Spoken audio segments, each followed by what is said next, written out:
Je te laisse faire la présentation. Je commence en ligne.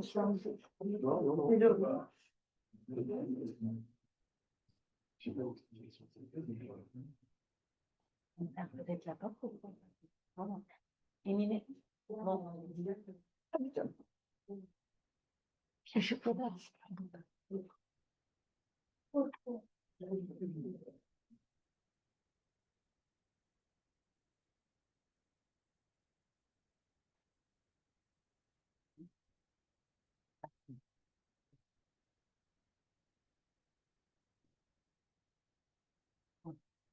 Bon, bonjour à toutes et à tous. Alors, je vous remercie d'être présents aujourd'hui, alors ainsi que le département arménien et la directrice, en fait, elle est là, pour nous offrir en fait cette tribune. Et ben, c'est pour nous une occasion vraiment précieuse de vous présenter nos recherches en fait consacrées aux traces mémoriales des Arméniens de Turquie, je dirais. Ben, je tiens à souligner l'importance de cette table ronde présentée déjà par trois chercheuses en fait originaires de Turquie. Donc, c'est quand même un moment un peu significatif pour nous et je souhaiterais quand même mettre en fait en avance cette dimension aussi. Eh ben, la table ronde évoque les défis de la mémoire collective et du deuil chez les Arméniens de Turquie, confrontés en fait à une histoire quand même marquée par le silence et l'effacement. Donc, elle explore comment une mémoire peut se construire lorsque en fait le passé est fragmenté ou nié.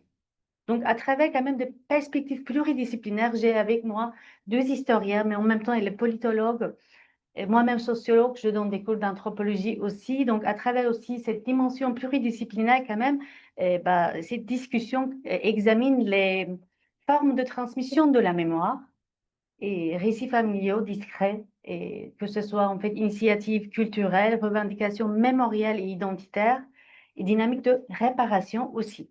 Donc, elle interroge également la manière dont le travail de deuil, pas que en fait le travail de mémoire, intime ou collectif, et se déploie face au héritage de violence et d'invisibilisation. Donc, je ne vais pas m'attarder trop. En fait, j'ai le plaisir d'accueillir aujourd'hui deux intervenantes quand même très intéressantes, dont les travaux portent en fait chacune à la manière sur les mémoires arméniennes en lien avec la Turquie. Donc, nous avons en fait ici à peu près 2 heures devant nous, et chaque intervenant parlera en fait à peu près 25-30 minutes. Et pas plus, nous passerons en fait à une discussion. Peut-être qu'en fait, après chaque intervention, on peut passer à une discussion, à la question et des réponses. Eh ben, merci encore toutes et à tous, en fait, donc, pour votre présence. Alors, notre première intervenante est Duygu Taşalp. Elle est historienne et spécialiste des régimes mémoriels en Turquie.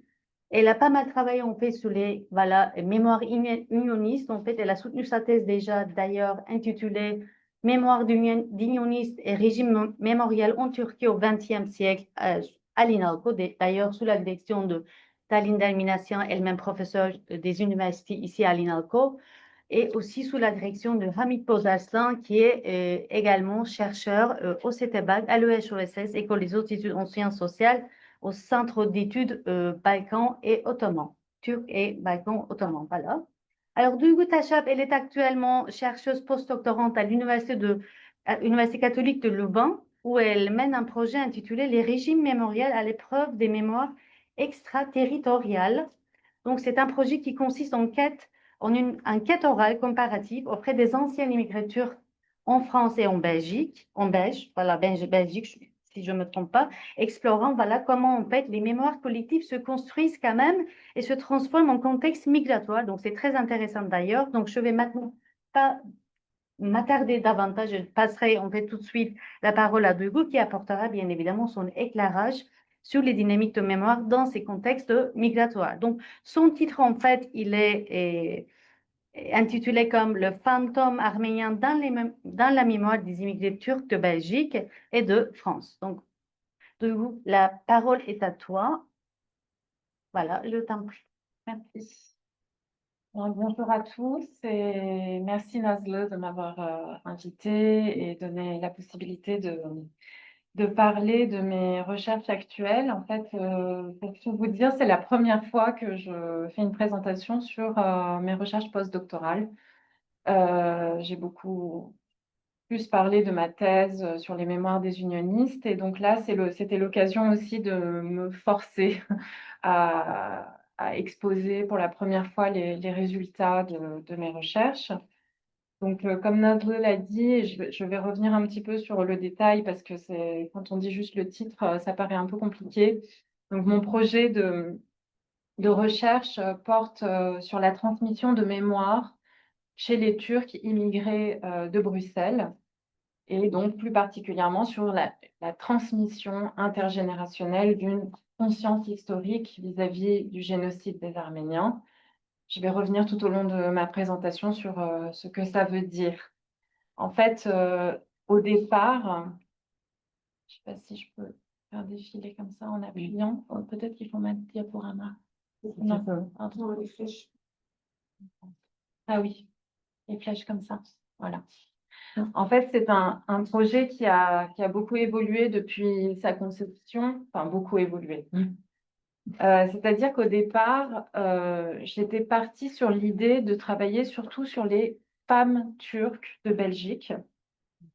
Et le fait de mettre en avant la question du genre, en fait, se justifiait par plusieurs choses. D'abord, un fait, c'est que les femmes immigrées sont plus nombreuses que les hommes à cause d'un veuvage précoce, comme dans toutes les sociétés, et qu'elles constituent en fait une part donc considérable de la première génération d'immigrés turcs arrivés dans les années 1970 en Europe.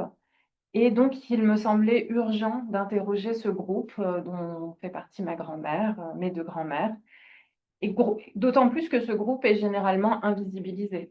C'est-à-dire que ce n'est pas les personnes qu'on entend le plus parler.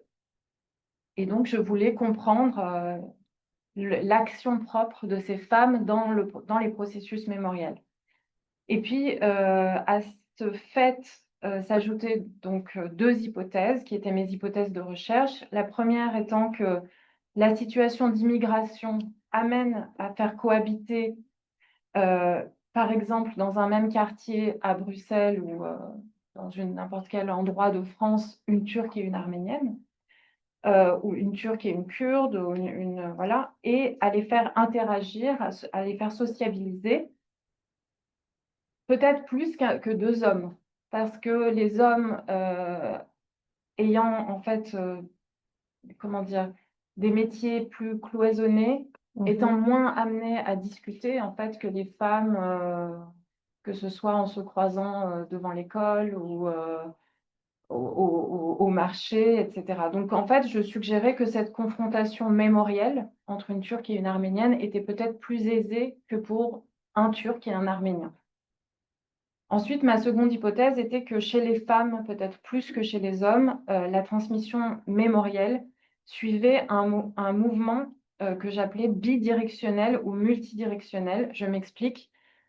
En fait, en ce sens que elle est non seulement descendante, c'est-à-dire des parents vers les enfants, mais donc en l'occurrence des mères vers leurs enfants et surtout des grands-mères vers leurs petits-enfants, mais aussi ascendante, et c'est-à-dire des enfants vers leur mère et vers leur grand-mère. Et cette hypothèse se fondait sur une expérience personnelle, tout simplement, c'est-à-dire que moi, j'ai reçu les récits de ma grand-mère, surtout beaucoup plus que ceux de ma mère, mais moi, en allant à l'école, en tant que jeune fille, enfin, jeune turque issue de l'immigration, j'ai suivi des cours en France et je rentrais chez moi et je demandais à ma mère qu'est-ce qu'il en était, ou à ma grand-mère. Et donc, en fait, c'était ça. C'était, mais de quoi vous souvenez-vous? Et c'est ce mouvement donc ascensionnel, ascendant, que je voulais mettre en avant, et donc la place, l'agentivité en fait de cette troisième génération dont je fais partie. Alors, ensuite, mon projet a évolué, comme je l'ai dit, parce que tout simplement pour des raisons au moment où on fait le terrain, c'est difficile de parler qu'à des femmes. Et puis quand on cherche des gens avec qui faire des entretiens, on ne dit pas non. En fait, quand des hommes veulent parler, on ne dit pas non. Donc, au final, j'ai aussi inclus et intégré les hommes dans mon projet. Et puis, en continuant au fil des mois et des années, j'ai cessé de m'intéresser seulement aux Turcs de Belgique parce que ça me paraissait pas cohérent. J'ai aussi travaillé sur, en plus je vis à Paris, j'ai aussi travaillé sur, avec des Turcs immigrés en France, aussi ma famille, donc aussi beaucoup ma famille. Donc ça me paraissait dommage en fait d'exclure tout un matériel qui me paraissait aussi intéressant que ceux des Turcs de Belgique.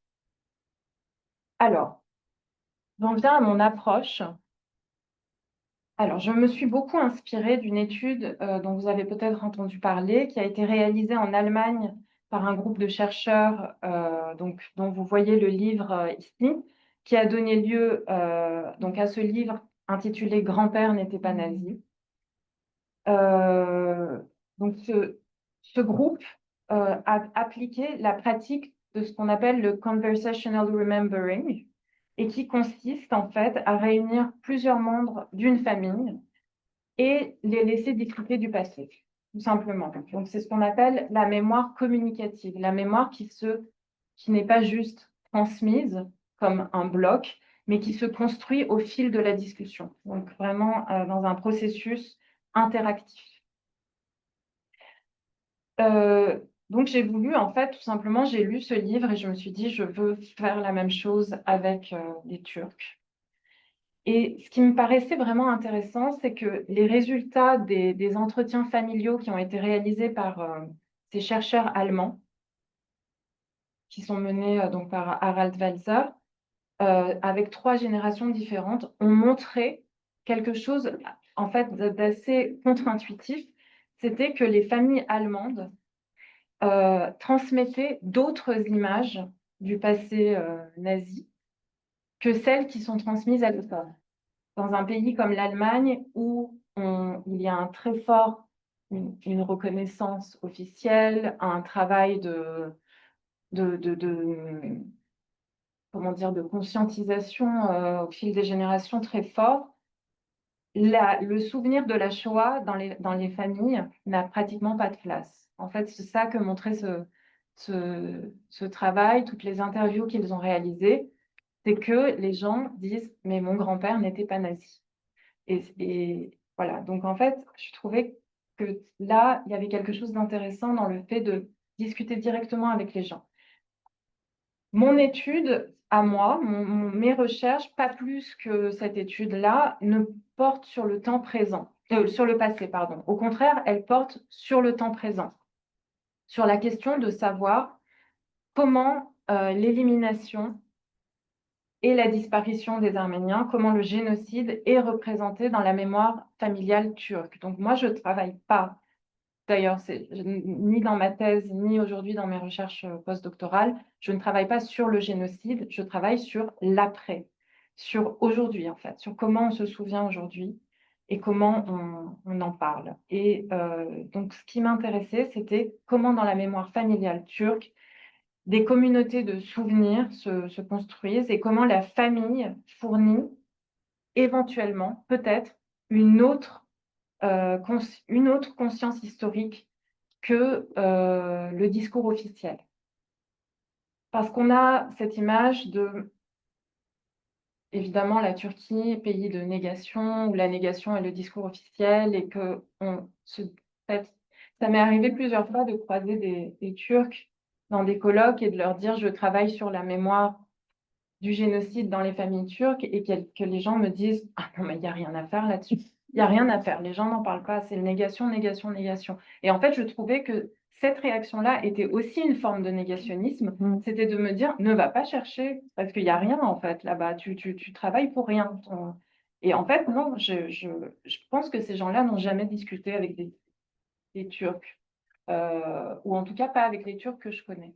Et j'avais au moins, même si mon travail allait rien donner peut-être, mais même ce rien était quelque chose, et donc j'avais envie de quand même enquêter. Donc, en fait, donc voilà, pour utiliser des termes du jargon un peu scientifique, j'ai dit que je travaillais sur l'après, c'est ce qu'on appelle la post-mémoire, à partir des travaux de Marianne Hirsch, dont j'ai mis le livre ici. Et plus proche de notre sujet, le travail de Taline Soujian sur l'habitus post-génocidaire m'a beaucoup inspirée aussi. Elle travaille sur les Arméniens, mais ce qui m'intéressait, c'était aussi de voilà, comment considérer la Turquie actuelle comme en fait un pays né du génocide, un pays post-génocidaire par définition, et comment dans ce pays on connaît ou on reconnaît ou comment on nie même le génocide, et non pas dans des cercles intellectuels, militants, stambouliotes, mais ce qui m'intéressait, c'était d'aller vers des gens simples, entre guillemets, des gens qui n'ont pas fait d'études du tout, des gens qui sont ouvriers dans le bâtiment, restaurateurs, femmes au foyer. Et c'était ça qui m'intéressait, c'est-à-dire peut-être des gens qui n'étaient même pas corrompus, entre guillemets, par des études ou par voilà, peut-être une idéologie. Et en fait, en cela, la communauté immigrée était très intéressante et très riche parce que c'est des gens qui, pour la plupart, n'ont pas fait d'études, ont très peu de souvenirs de leurs quelques années d'école faites en Turquie et qui donc avaient possiblement un discours différent du discours officiel négationniste. Donc, dans ce cas-là, dans le cas turc, je peux, alors je ne sais plus pourquoi j'ai mis, peut-être c'était pour faire un petit moment de pub sur mon livre, mais en fait, oui, voilà, parce que j'ai mis, en fait, ma thèse a été publiée sous le titre 100 ans de négation, et en fait, c'est pour critiquer mon propre livre, parce que négation, justement, je pense qu'il faut mettre un point d'interrogation. Enfin, de toute façon, on le sait, la négation en Turquie, c'est pas de la négation, c'est quelque chose de plus cynique que ça. Mais voilà, en fait, ce que je voulais dire, c'est que peut-être que c'est pas juste de la négation pure. Et donc, dans mes travaux, donc je peux le dire d'emblée, les premiers résultats de mes entretiens sont tout aussi surprenants que ceux de l'équipe de Welser dans le cas allemand, mais donc dans le sens inverse, parce que, et en fait, c'est ce que j'essaye de montrer dans ma thèse. D'abord, contrairement au cas de l'Allemagne, dans le cas de la Turquie, il n'y a jamais eu de travail collectif de reconnaissance mémorielle. Je pense que je vous apprends rien. Contrairement aux nazis, les perpétrateurs turcs du génocide n'ont pas vraiment perdu la guerre, donc ils se sont maintenus au pouvoir après la Première Guerre mondiale. Les fondateurs de la République turque sont les mêmes hommes qui étaient aux commandes de l'État ottoman pendant la Première Guerre mondiale. Et puis, donc c'est le même groupe, et Mustafa Kemal était membre du comité Union et Progrès, et tous les hauts fonctionnaires de la jeune République kémaliste étaient des génocidaires. Donc, dès lors, tout naturellement, c'est un discours de négation. Enfin, c'est-à-dire que c'est pas en fait, peut-être au lieu de discours de négation, je préfère dire un discours de génocidaire qui s'impose en Turquie et qui est diffusé vers l'extérieur comme vers l'intérieur, dans l'immédiate après-guerre. Et puis, il y a un long silence, à peu près dans les années, enfin, c'est pas aussi simple que ça, mais pour résumer grossièrement, il y a un silence dans les années 30, 40, 50, et à partir des années 60, un argumentaire est à nouveau mobilisé publiquement, qui mêle négation et justification. Et donc, voilà. Et donc, moi, la question que je me suis posée en interrogeant les Turcs immigrés de Belgique et de Turquie, c'était aussi quand est-ce qu'ils sont nés. Donc, en général, c'est des personnes nées dans les années, à partir de ces années-là, des années 60, 70, et qui sont allés quelques années à l'école et qui ont quand même donc à qui on a transmis ce tabou, et donc je m'attendais à ce que ces personnes-là se braquent de toute façon au premier abord quand on irait les voir. Donc déjà, pour tout vous dire, peut-être que ça peut poser des questions éthiques, mais je ne suis pas allée voir ces personnes en leur disant je veux vous interroger sur le génocide ou savoir ce que vous pensez des Arméniens. j'ai contacté les personnes que j'ai contactées en Belgique, je leur ai dit que je voulais parler de leur passé, que j'étais intéressée par leur parcours de migration et par leur histoire, familiale et personnelle. Et ça m'a, permis en fait que ces personnes ne se braquent pas, déjà dans un premier temps et d'avoir des enquêtés avec qui parler parce que sinon ça aurait été très, très compliqué. Mais bon, j'y reviendrai dans un petit moment. Et en parlant du terrain, donc, qui m'a permis aussi de faire des entretiens, c'est cette personne, Tulin Özdemir, qui a été vraiment, une personne clé pour moi et ce qu'on appelle dans les études sociologiques, gatekeeper.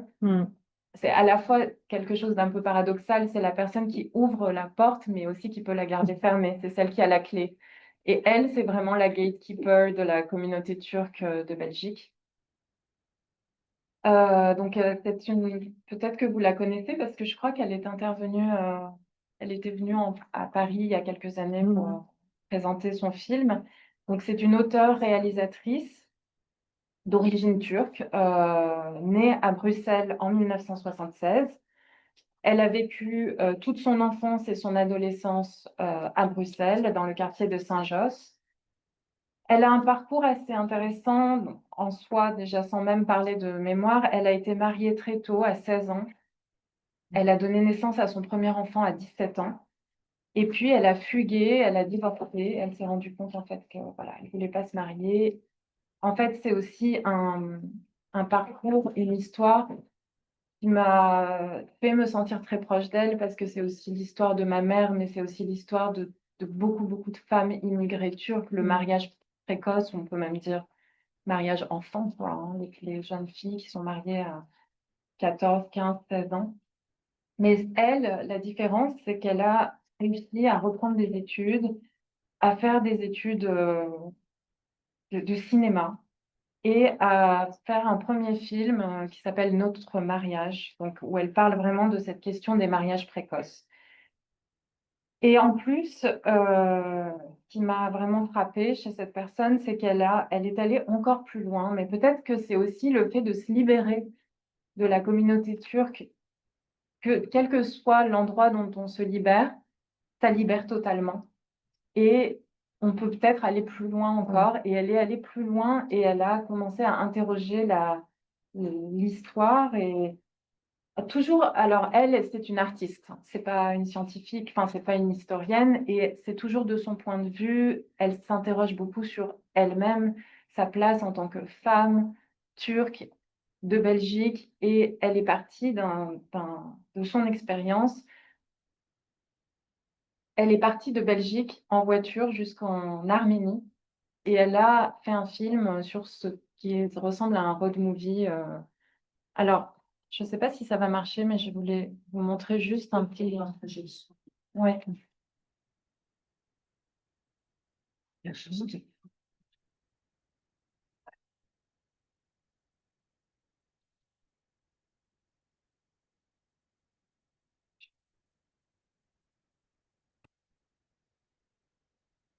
Ok.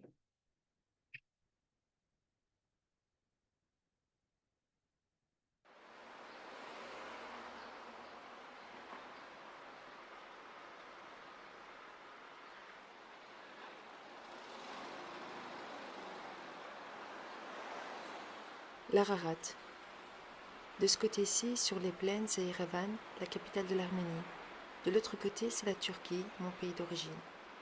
Et entre les deux, la frontière fermée. Qu'est-ce qui m'a amené jusqu'ici ?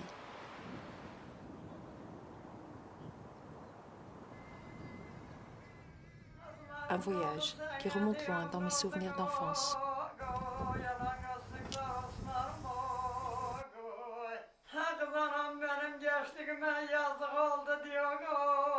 Ma grand-mère, son village, mes racines. Dans mon enfance, ma Turquie s'arrêtait ici. Au-delà, c'était l'inconnu.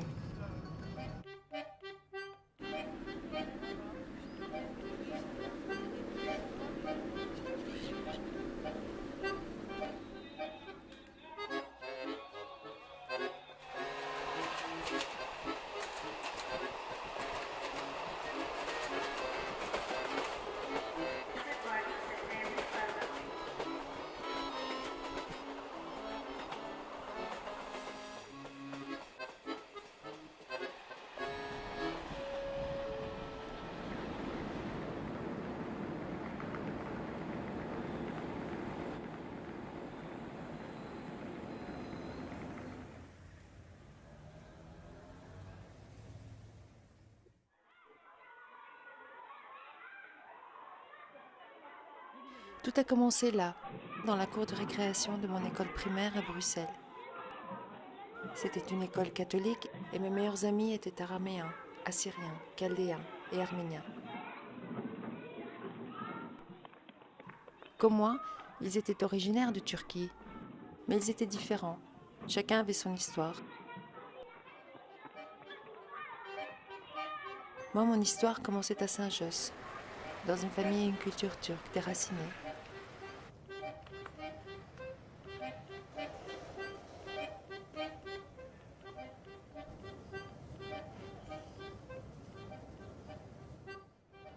Pour connaître mon histoire, je devais faire un voyage vers mes origines, qui allait m'amener jusqu'ici, en Arménie. De l'autre côté, c'est la Turquie, et entre les deux, la frontière fermée. Le voyage en Ararat me permet de trouver un espace où je peux franchir cette frontière.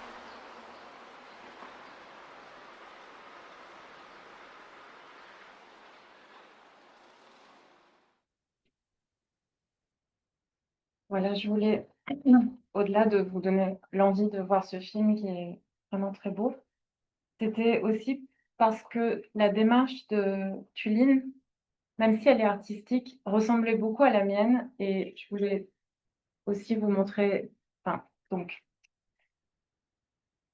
comment c'est pas complètement fermé, c'est-à-dire qu'on a, et en fait, grâce à Tuline, voilà, j'en viens à ce que je voulais dire, j'ai perdu le fil. Elle m'a mise en contact, en fait, avec ses amis, ses tantes, ses cousines, sa mère, et j'ai pu faire plein d'entretiens grâce à elle, des entretiens collectifs. Et donc, pour aller un peu plus vite, je veux déjà vous montrer un petit peu ce que ça a donné. Alors, après un certain nombre d'entretiens réalisés, d'abord, je suis vraiment de plus convaincue que jamais de la nécessité de faire des entretiens en famille. Parce que comme vous allez le voir, je vais vous montrer quelques extraits de mes entretiens. Euh, Quand une des premières réactions quand on pose une question est de dire non, non, non. Est-ce que vous vous souvenez des Arméniens? Non. Et puis à côté, il y a quelqu'un d'autre qui va dire mais si tu sais, ma mère me racontait. Et ça aide à des fois libérer le fait d'être à plusieurs et pas juste en face à face. Donc ça, c'est juste d'un point de vue méthodologique. Ensuite, ce qui est bien aussi quand on est à plusieurs, c'est que j'ai vraiment rien à dire. Enfin, c'est-à-dire que je laisse parler les gens qui parlent en famille. Et ce qui est intéressant, c'est que, en fait, en plus, on est souvent à la maison, autour de la table, avec des choses à manger. Ça se fait naturellement. Donc, ça casse un petit peu les réticences, etc. Et en fait, j'assiste à une discussion qui, j'en suis convaincue, s'est déjà tenue. C'est une sorte de répétition rituelle. Quand les enfants disent ou quand une sœur dit à sa sœur, mais raconte-moi à nouveau, mais tu sais, toi, tu te souviens mieux que moi. Et puis en fait, à chaque fois, on a l'impression qu'elles sont comme si elles l'entendaient pour la première fois, ce récit. Et en même temps, c'est une répétition. Et c'est comme ça, en fait, que la mémoire se construit. C'est aussi par cette répétition. Alors, ce que je voulais dire par rapport à donc ces entretiens-là, ah oui, juste une chose par rapport aux femmes, pour en revenir aux femmes. Par exemple, dans l'entretien que j'ai fait avec les parents de Tuline, donc on était les parents de Tuline, Tuline et sa sœur. Et au départ, il devait y avoir que ses sœurs et sa mère. Et puis, on était dans la cuisine, on discutait. Et 10 minutes après le début de l'entretien, le père a débarqué dans la pièce. D'abord, bon, pour me dire bonjour, en fait. Mais il avait envie de parler, en fait. Donc, il s'est incrusté dans l'entretien. Et au bout d'un moment, il s'est tellement incrusté qu'en fait, il ne laissait pas sa femme parler du tout. Et donc, j'ai dû, à un moment donné, vraiment, là, c'est dans les moments comme ça, où même si j'interviens le moins possible, j'ai redirigé la discussion vers sa femme en lui demandant à elle, en la regardant droit dans les yeux, pour qu'elle parle, elle, et pas son mari. Donc,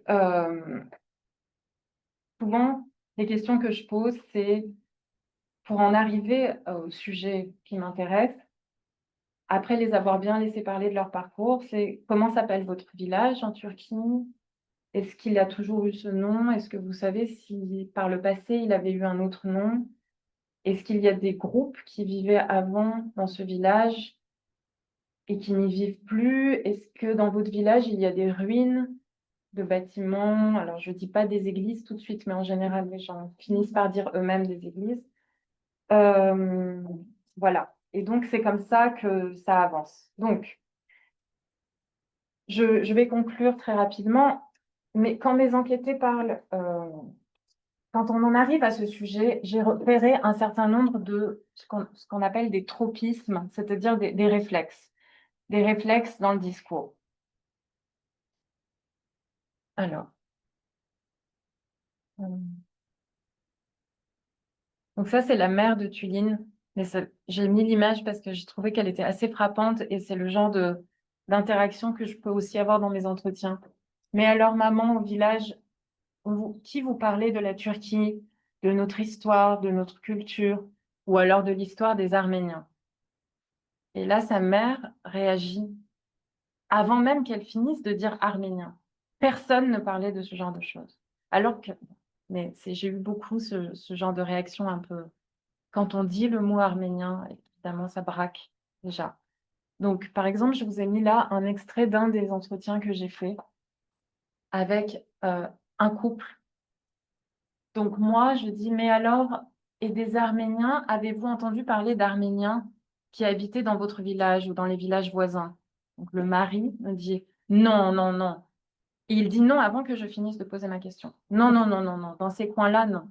J'ai traduit l'entretien parce que je l'avais fait en turc. Et sa femme dit, elle essaye d'intervenir en disant, ma mère disait, quand elle racontait, ma mère disait que... Donc j'ai mis 3 petits points parce qu'en fait, son mari essayait un petit peu de l'empêcher de parler. Autrefois, disait-elle, ma fille, écoute, il y a très longtemps, des hommes à cheval étaient venus et tout le monde se réfugiait à l'intérieur des maisons. Et le mari dit, oui, bon. Ah, neyse, neyse. Il essaye de l'empêcher de parler. La femme continue, alors ces hommes à cheval, elle semble réfléchir en même temps qu'elle me parle, venaient-ils pour faire la guerre ou alors pourquoi? Ça, je ne le sais pas. Mais ma mère disait, quand ces hommes à cheval venaient, on s'enfuyait, on se cachait, je n'en sais pas plus. C'est tout. Mais nos racines sont complètement de Sofulal, donc c'est son village. Les siennes, elle me montre son mari, comme les miennes. Une manière de dire, nous, on n'est pas arméniens. Son mari intervient pour dire, oui, de grand-père et de grand-mère. Ebeden dededen. Et la femme continue un petit peu à penser à voix haute. Ma mère racontait, elle racontait ma mère, elle racontait toujours comme ça. C'est pour vous dire qu'après le nom, il y a toujours un peu quand même, un peu plus.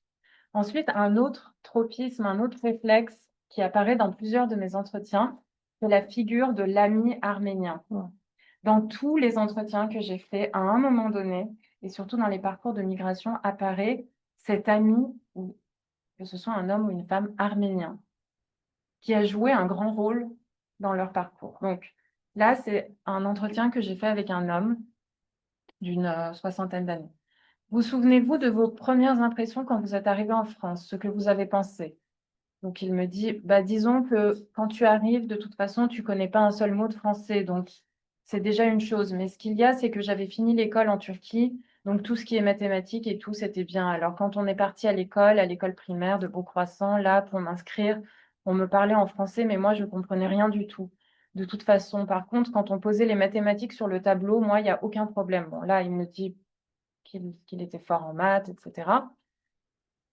Je passe un peu plus vite et ensuite, il me dit, ah, par contre, bah, il y a une dame là-bas, c'était une arménienne. Ça lui coûte un petit peu de me le dire, mais et là, j'ai vraiment transcrit l'entretien comme il a été fait. Il commence un peu à bégayer à partir de arménienne. Elle m'a beaucoup aidée aussi. Donc, je lui demande, une dame qui travaillait à l'école ou en dehors de l'école? Non, non, non, non, son fils travaillait avec mon père en maçonnerie. Charlie, il s'appelait. Donc, vous voyez l'hypothèse que j'avais faite tout à l'heure que les hommes turcs et arméniens ne se mélangeaient pas, j'avais. elle est ici, elle s'avère fausse. Charlie, il s'appelait son fils. Alors j'allais là-bas chez la dame. Alors elle m'apprenait que ce soit en turc ou après en français. Donc je lui demande est-ce qu'elle parlait le turc. Elle savait, elle savait, elle savait, elle savait le turc. Mais bon, elle parlait pas trop. Mais déjà, pour m'expliquer, voilà. Elle disait comment il fallait faire et tout.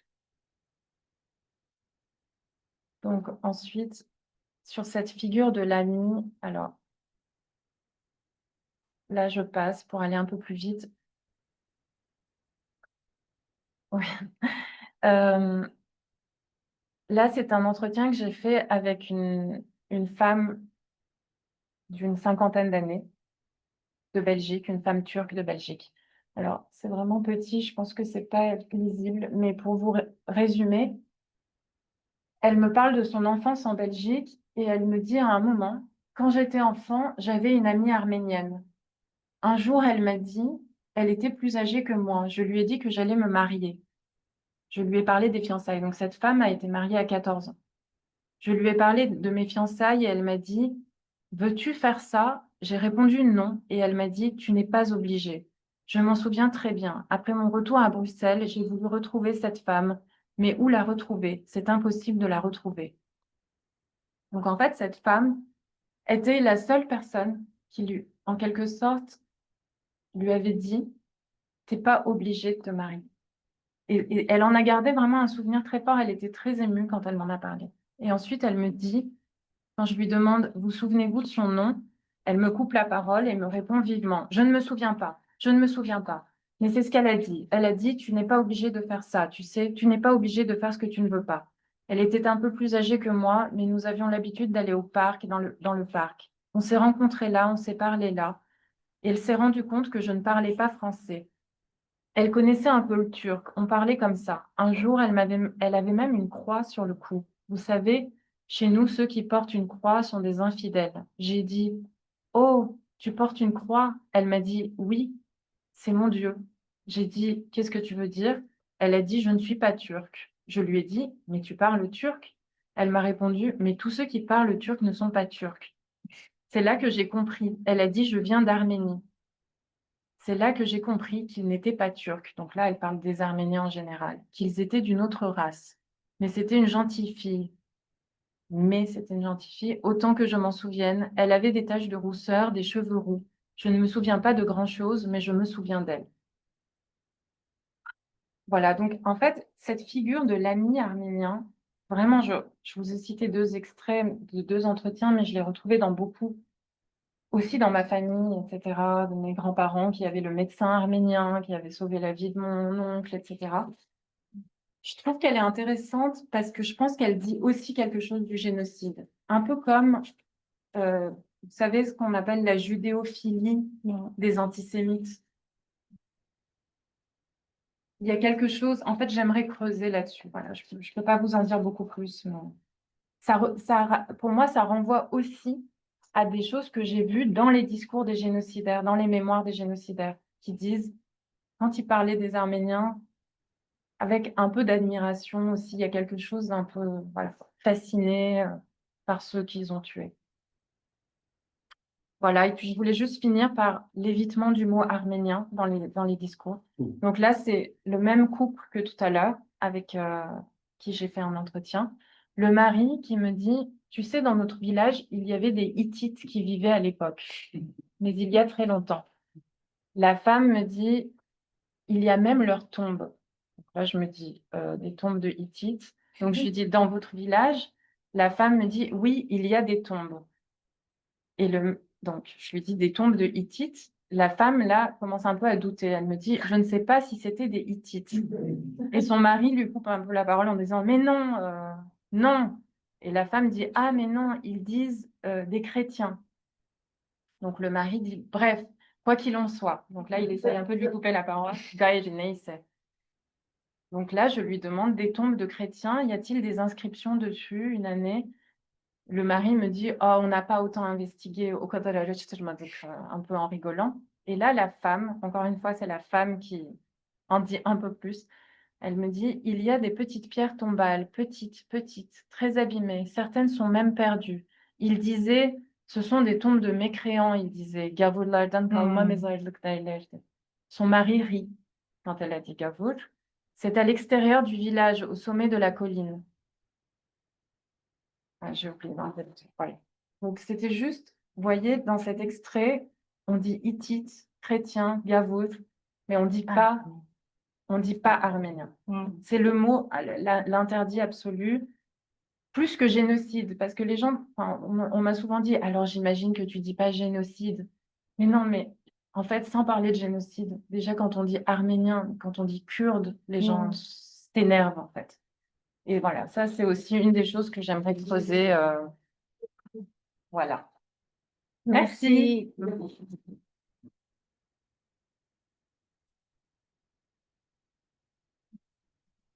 Ah, merci en fait Hugo, vraiment pour cette intervention très riche, passionnante d'ailleurs et aussi contribution précieuse puisque non seulement aux recherches, aux études arméniennes, mais aussi à l'écriture de l'historiographie turque déjà. Ça, j'apprécie beaucoup puisque en fait l'impact de la mémoire arménienne en fait chez les non-arméniens, puisque chez les Turcs, chez les Kurdes, on a très peu observé. Donc j'aimerais bien juste citer quand même en fait le fameux livre de Advan Çelik qui est maître de conférence là maintenant désormais à l'EHESS. Donc il a fait en fait un travail énorme dans la localité de Diyarbakır qui évoquait aussi, qui faisait aussi en fait des entretiens approfondis avec son co-auteur déjà, Enam Çelik, par la Sainte Anne de malédiction.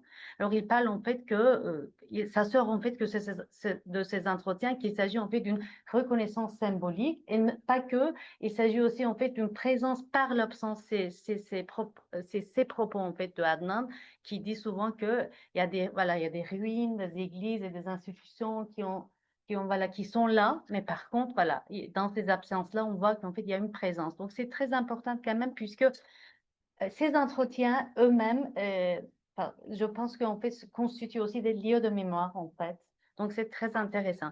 Et puisqu'en fait, tu as cité, on fait plusieurs fois la cuisine, la transmission familiale, autour de la table, à la cuisine. Bon, j'aimerais bien citer aussi Anne Muxel qui a travaillé aussi en fait sur les mémoires en fait communicationnelles des Juifs, etc. Parce que lui, elle disait souvent ce sont des femmes et toujours en fait la transmission se fait autour d'une table en fait dans la cuisine. Donc c'est pas très étonnant en fait de voir tout ça en fait qui revient toujours voilà dans ces mêmes recherches aussi. Eh ben, on a des questions, mais si vous voulez, on peut continuer aussi. Mais sinon, on lance tout de suite le débat. C'est un peu comme vous voulez. Je suppose que vous avez des questions. D'accord, j'espère qu'on aura du temps, puisque voilà, on est un petit peu retardé quand même. Bon, je passe quand même, en fait, voilà, seconde, voilà, merci quand même, Hugo, en fait, vraiment pour cette présentation. On en parlera. Alors, notre seconde intervenante est Özgür, pardon, Sevgi Göral, voilà, est une historienne et politologue et spécialisée aussi dans des études de violence d'État et des régimes mémoriels aussi et des mouvements sociaux en Turquie. Elle a obtenu aussi son doctorat à l'École des hautes études en sciences sociales en 2017 et elle est également cofondatrice du Centre pour la vérité et la justice de la mémoire à Istanbul. Donc, Hafıza Merkezi, peut-être que vous avez entendu parler, il y a dirigé le programme d'études mémoriales de 2010 jusqu'à 2018. Et ses recherches postdoctorales maintenant à l'Université Paris 8 ont porté sur les régimes de mémoire coloniale en Turquie et en France. Et elle a également enseigné, entre autres, à Sciences Po, à l'INALCO ici même, et a été chercheuse invitée aussi à l'Université de Cambridge, donc récemment, 2022-2023. Donc, elle interviendra sur ses recherches consacrées aux formes de commémoration du génocide arménien à Istanbul, très intéressant d'ailleurs, voilà, et plus particulièrement à la manière dont cette mémoire s'inscrit ou ne s'inscrit pas peut-être, voilà, dans l'espace public. Et elle s'intéresse aux dynamiques d'ouverture lorsque cette mémoire en fait devient visible et partagée, et de fermeture aussi lorsque cette visibilité est reprimée quand même ou empêchée. Voilà. Donc, sans trop m'attarder aussi, je donne tout de suite la parole à toi, cher Özgür. Alors, l'intervention en fait de Özgür sera donc son titre en fait intitulé L'ouverture et la fermeture d'une scène mémorielle dans la sphère publique, donc commémoration du génocide des Arméniens à Istanbul. Voilà. Merci beaucoup. Alors, tout d'abord, un grand remerciement à Nazlı. Je suis très heureuse et honorée d'être invitée ici pour une intervention. Et aujourd'hui, je souhaiterais vous proposer une réflexion sur la configuration d'un espace mémorial, en fait, dans la sphère publique de la Turquie, à travers l'analyse des commémorations du génocide des Arméniens organisées à Istanbul au cours des années 2000. Il s'agira d'interroger la manière dont ces initiatives commémoratives, portées par des groupes politiques, par des organisations non gouvernementales et par des collectifs engagés dans l'activisme mémorial civique, ont œuvré à la constitution d'une scène mémoriale alternative en confrontation et en négociation avec un négociationnisme et déni d'État toujours persistant. Alors, méthodologiquement, moi, je suis quelqu'un qui est engagé en cette scène mémoriale sous des formes très différentes. Premièrement, en tant que chercheuse, je travaille sur la violence d'État, mais plutôt vis-à-vis la communauté kurde durant le conflit kurde, et plus spécifiquement durant les années 90.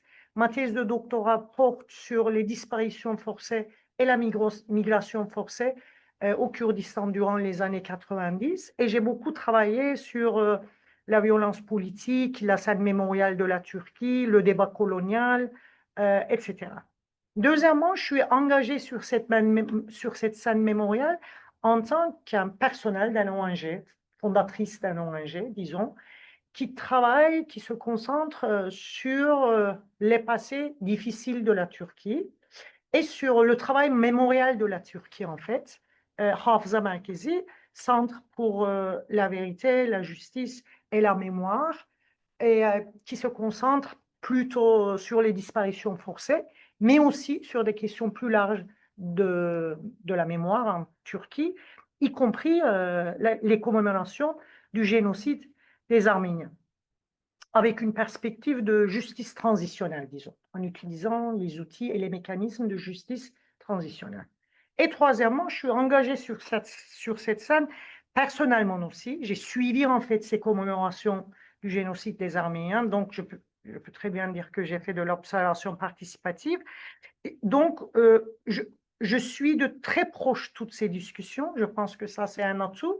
Mais ça, c'est une limitation aussi. Comme je suis vraiment là-dedans, je sais un peu les positionnements, les débats internes et tout. Mais quand même, je me suis exercé une discipline scientifique assez forte pour me positionner en étant juste avec tous les positionnements, avec tous les débats politiques, etc.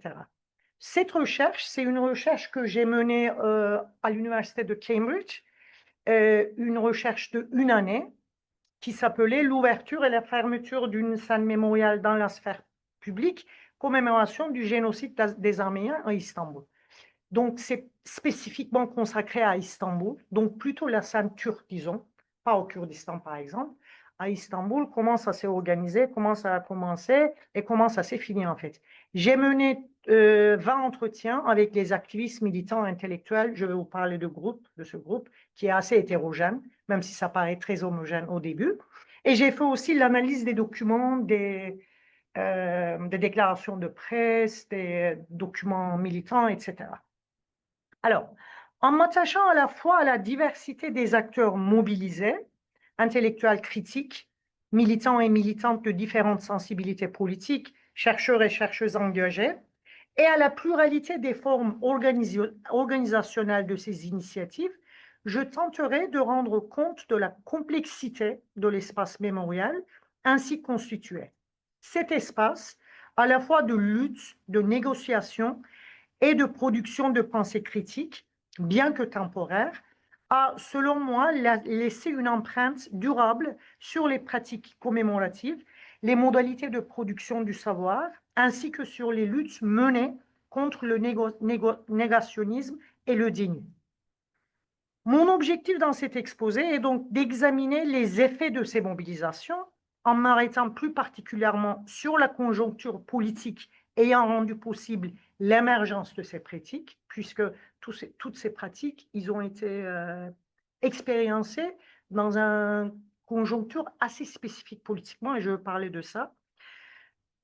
Sur la figure de Hrant Dink, qui a été cruciale pour tout ce travail de mémoire, et sur les profils sociopolitiques des militants et des militantes impliqués sur les relations entre groupes aux approches divergentes et enfin sur les raisons de leur effacement progressif. Alors, je vais commencer par le contexte historique et persistance du déni et du négationnisme. Alors, je pense qu'il y a deux choses qui coexistent dans l'espace public turc. Premièrement, un négationnisme qui est très classique, qui est très travaillé par l'État et diffusé par l'État sous très différentes formes, mais aussi un déni qui est plus amorphe, disons, qui est très fort et qui influe beaucoup, même les cercles assez oppositionnels, de gauche, de l'opposition, etc. Alors, le génocide des Arméniens de 1915 ne s'est pas limité à l'anéantissement des vies humaines et à la destruction de leur patrimoine matériel. Il a également façonné en profondeur les structures de production du savoir, les trajectoires de l'intelligentsia et les dynamiques de la société civile en Turquie tout au long du XXe siècle. L'un des legs les plus durables de cet événement est le négationnisme systémique mis en œuvre par l'État turc. Un négationnisme que Fatma Müge Göcek, par exemple, qualifie de coproduit par l'interaction intrinsèque entre l'appareil étatique et des segments de la société. Cette interaction assure la perpétuation du déni à la fois dans le temps et dans l'espace. Selon Göcek, ce processus repose sur une gestion émotionnelle du passé, où les sociétés choisissent de retenir certains événements tout en occultant d'autres pour façonner un récit collectif conforme à leur affect dominant. Doğan Gürpınar, un autre chercheur, quant à lui, insiste sur le caractère évolutif du négationnisme turc. Il déconstruit l'idée selon laquelle ce dernier aurait été linéaire et ininterrompu depuis les années 1910, et Gürpınar propose à la place une périodisation détaillée des différentes formes de négation et du déni. Ainsi, la période de kémalisme de 1923 à 1973 serait marquée par un négationnisme passif, comme Duygu a dit avec les autres mots, un silence organisé autour de la question, remplacé ensuite par un négationnisme agressif à partir des années 1970 et 1980, et surtout en réaction notamment aux actions armées de la Salah. À partir de là, un négationnisme plus structuré et idéologique s'impose, soutenu par l'armée, l'État et divers organes de financement public. Gürpınar, il a identifié alors trois grandes variantes idéologiques du négationnisme, une version de droite, une version de gauche dite anti-impérialiste et une version plus centriste, étatiste et académique. Alors, ce négationnisme polymorphe, loin de se limiter à la sphère officielle, a façonné un véritable habitus intellectuel dans lequel toutes les institutions savantes et de la société civile ont dû évoluer, souvent sous sa surveillance.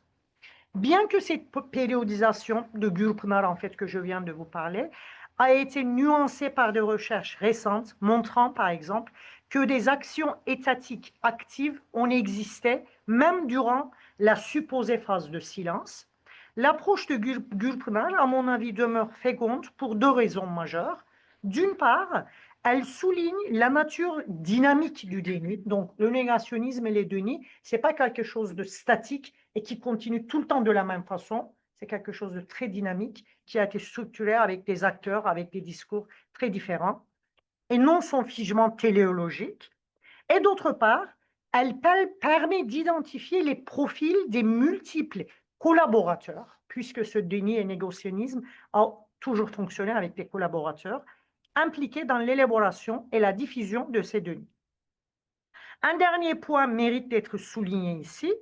Bien que la Turquie soit traversée par des débats mémoriels, comme encore une fois a été souligné par Duygu, elle est demeurée en grande partie à l'écart de ce qu'on appelle dans les démocraties occidentales le devoir de mémoire, en raison notamment de la persistance du déni du génocide arménien.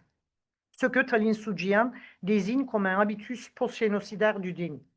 Pour autant, de mon point de vue, et c'est une de mes hypothèses, de mes travaux en fait, les violences du passé, qu'il s'agisse des rébellions kurdes, des pogroms antiminoritaires, des massacres à Lévi ou du génocide des Arméniens, n'ont jamais cessé d'être présents dans les imaginaires politiques, qu'ils soient dominants ou radicaux.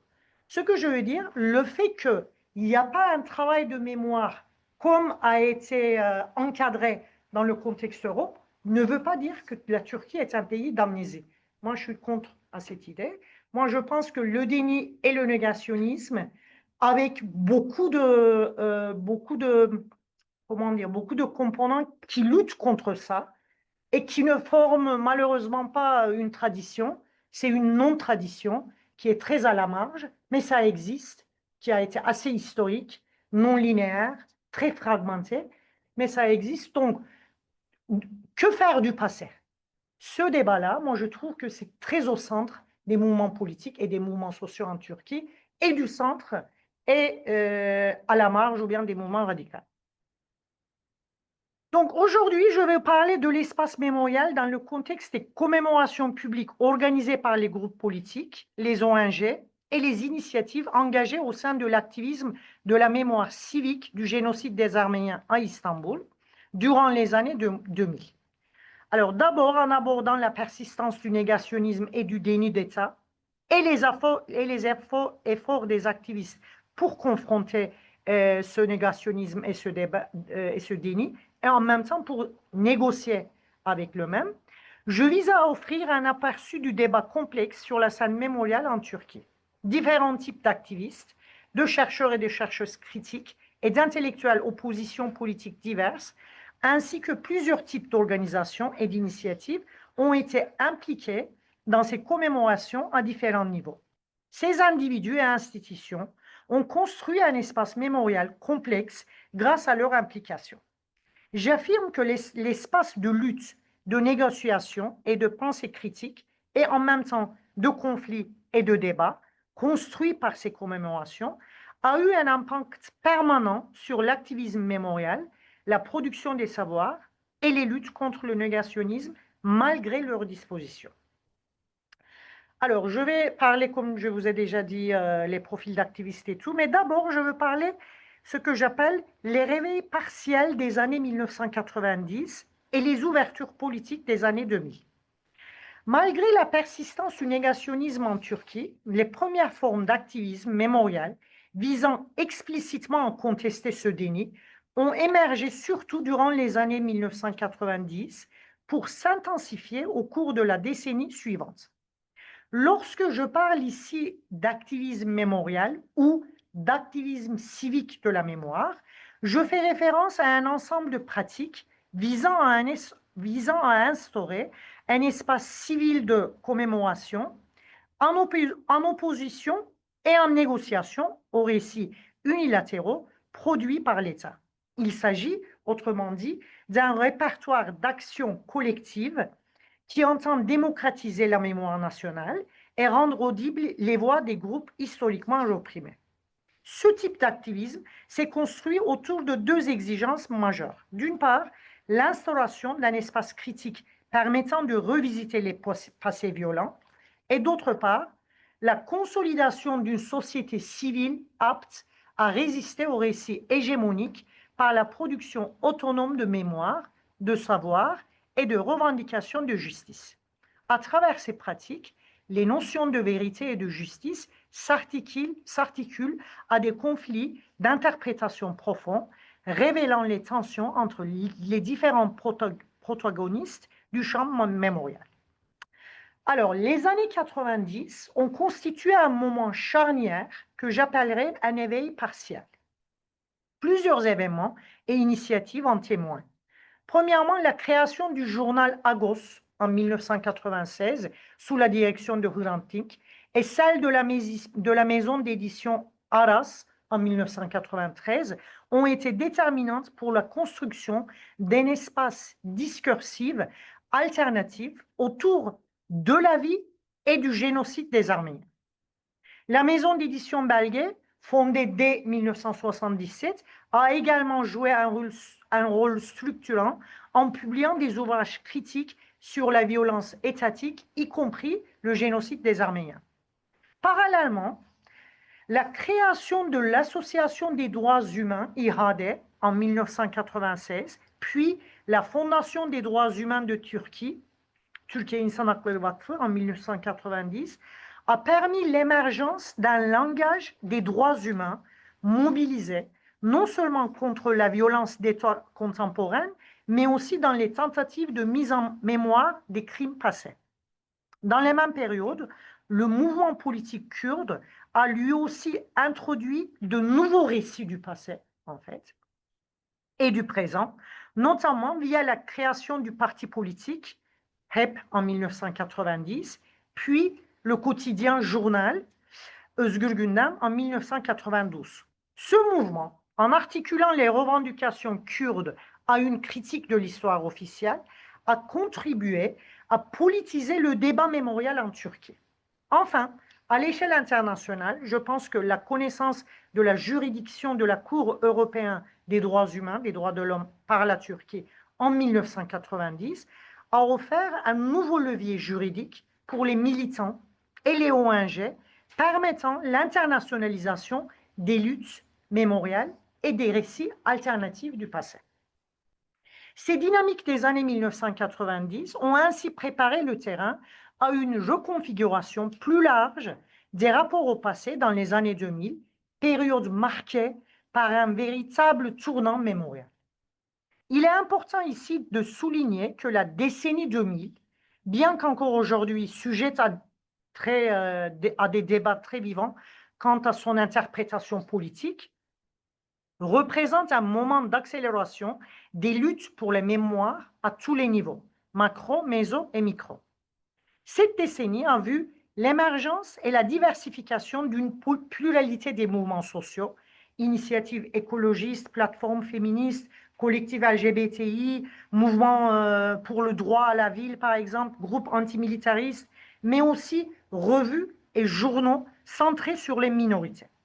Tous ces acteurs, qu'il s'agisse de clubs universitaires, de coalitions informelles, d'associations ou de fondations, ont contribué à enrichir et complexifier les formes d'activisme civique, y compris dans le domaine mémorial.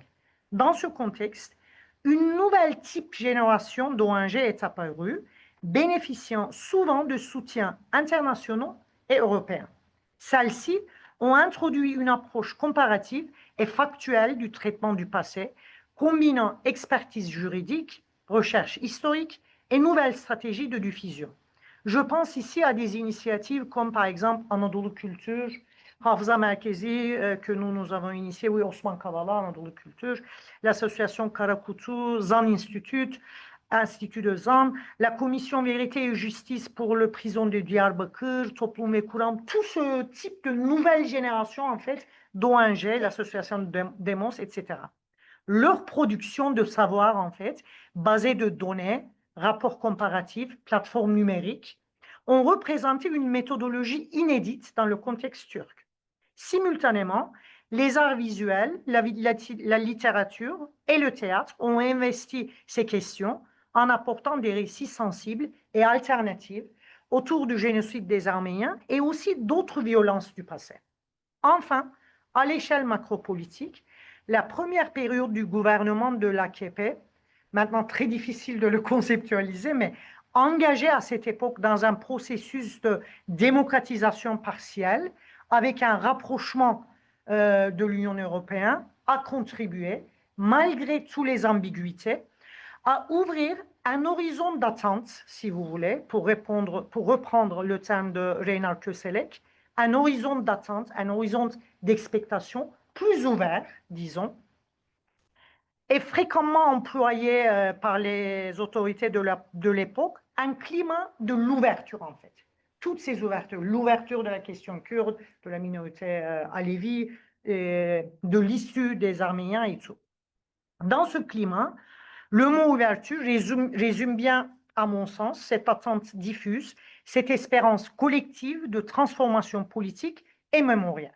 C'est aussi dans cette atmosphère que s'inscrit l'impact singulier de Hrant Dink, auquel je vais maintenant consacrer quelques mots, puisque si vous parlez de commémoration de génocide des Arméniens, je pense que c'est un acteur très crucial, quoi que ce soit sur cette scène mémoriale.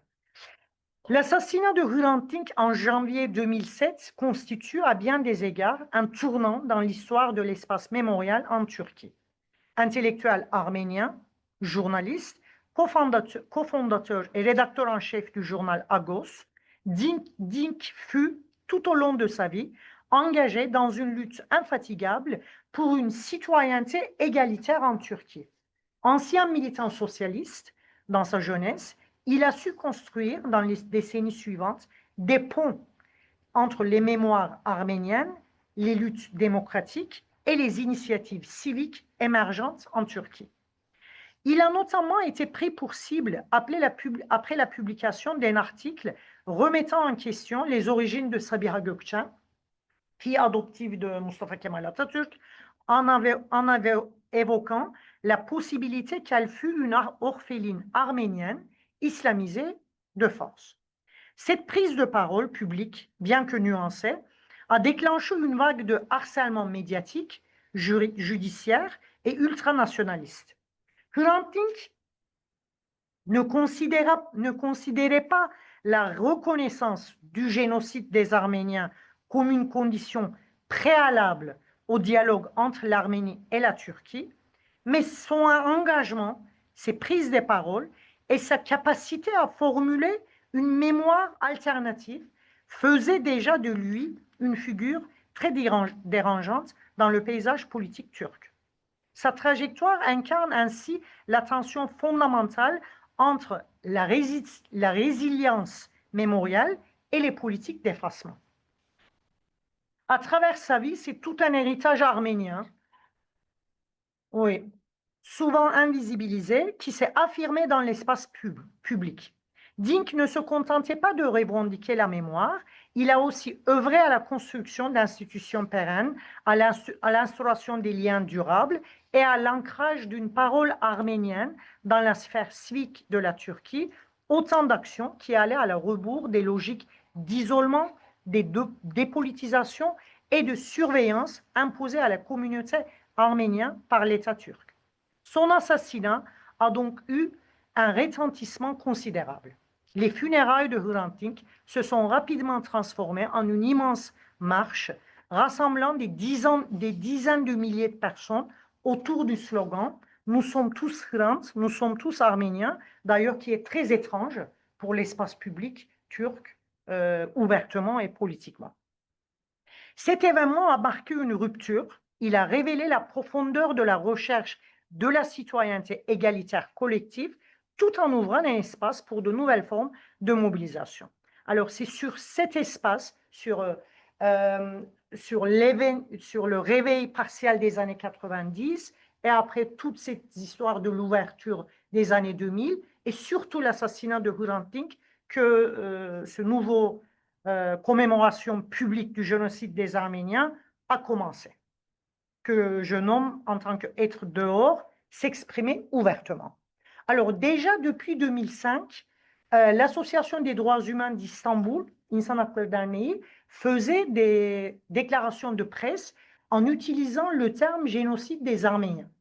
Mais ce qui était nouveau après 2008 et surtout après la campagne de Je me pardonne de 2009, qui est très intéressant d'ailleurs parce qu'il n'utilisait pas directement le mot génocide des Arméniens, mais utilisait le mot le grand catastrophe. Oui. Donc ça a été très critiqué par des chercheurs et chercheuses et des activistes, mais ça aussi, je pense, a ouvert un débat, a un peu renforcé toutes ces discussions. Et après 2019, oui, je vais boucler tout de suite. Alors, j'ai préparé vraiment une présentation de 1 heure, je m'excuse pour ça. Donc, à partir de 2008 et surtout à partir de 2010, plusieurs commémorations publiques à la gare de Haydarpaşa, dans des endroits publics, avec des déclarations de presse ouvertement utilisant le mot des génocides des Arméniens. pas avec beaucoup de réactions, même si des petits groupes venaient pour protester, mais vraiment pas énormément de réactions ultranationalistes, sur terrain au moins. Ils ont pu organiser ces commémorations. Selon moi, il y avait 3 types d'activistes qui ont organisé ça. Premièrement, les militants de la mémoire, qui étaient beaucoup plus engagés pour l'utilisation du terme du génocide des Arméniens. Deuxièmement, les intellectuels progressistes ou libéraux de gauche, disons, qui sont plus confortables avec utiliser des mots et une terminologie plus large, qui ne se sentent pas obligés de dire, par exemple, le génocide des Arméniens, qui utilisent plutôt des termes comme la grande catastrophe, la souffrance qu'on partage et tout. Et troisièmement, troisième type, le conservateur modéré, qui sont moitié là-dedans et moitié dans l'État, très attentifs, mais qui aussi créent des relations. Alors, il y a milliards de choses que je dois raconter, mais je les passe et je finis avec mes remarques finales, si vous voulez. Je pense que ça n'a pas créé un espace de finale, si vous voulez, pour pour la commémoration du génocide des Arméniens. Ça a commencé seulement un début, mais qui a été important puisque ça a créé un espace de rencontre, premièrement, de débat, deuxièmement, de coopération, troisièmement, et de conflits aussi, mais des conflits vraiment rigides. Et je pense que la solidarité et l'apprentissage politique ne se fait pas seulement par des collaborations, mais par des conflits aussi. Donc, il faut rester dans ces conflits, il faut traverser ces conflits, et il faut croire à l'apprentissage des conflits. Le problème, c'est qu'après la dérive autoritaire de 2015, avec le recommencement du conflit kurde et la tentative d'État de 2016, tout a été interdit, tout a été bloqué. Donc maintenant en Turquie, je finis en une minute. Donc à Istanbul, il n'y a aucune commémoration publique depuis 2018. Tout a été fini par l'État de faire en fait dans les rues d'Istanbul, publiquement.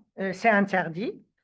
Mais il y a toujours des déclarations de presse, et en Kurdistan et à Istanbul, par des barreaux par exemple, par des ONG, etc.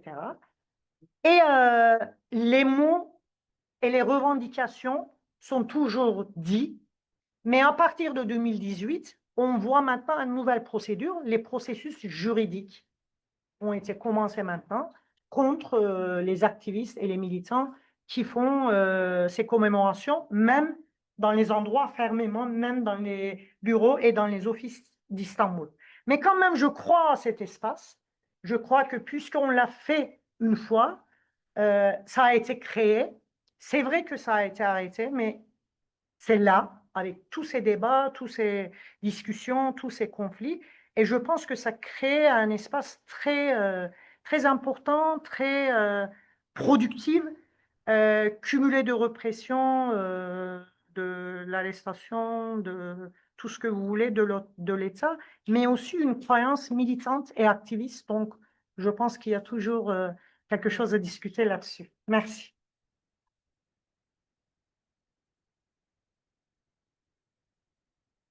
Merci Ozul pour cette présentation qui était très très riche d'ailleurs et on a tellement de questions pour tout à l'heure. Mais voilà, tu m'as pensé en fait à cette fameuse expression qui disait le djinn est sorti de la bouteille, Voilà. on ne peut pas revenir en arrière. Donc c'est déjà bien. Et voilà.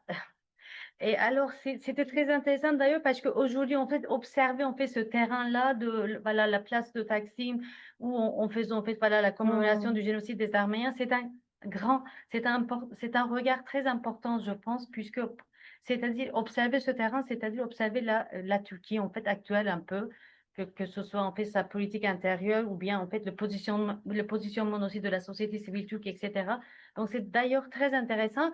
Mais est-ce que vous savez quand même qu'en fait la première commémoration du génocide des Arméniens a été faite en 1919 à Constantinople, que je reviendrai quand même au-dessus. Donc je pense que ça sera complémentaire un peu. Ouais. Donc, merci également. Voilà, je vais donc maintenant présenter, en fait, passer à ma propre présentation, si je peux, et qui va clôturer aussi, en fait, cette séance quand même. Alors, voilà. Voilà, voilà. Mais peut-être qu'en fait, je peux réduire un peu d'un écran. Ça va aller. Ah bah oui, d'accord. Ok, on va partager. D'accord, ok, partage. Partager. Ok, partager. Eh ben, oups, bah, c'est pas grave. C'est ce que je vais faire. Attends. Ok, c'est bon. Alors voilà, je pense que j'ai quand même 15 minutes, pas plus que ça peut-être. Alors avant de commencer, donc je souhaiterais brièvement présenter quand même en fait le cadre général de mes travaux un peu.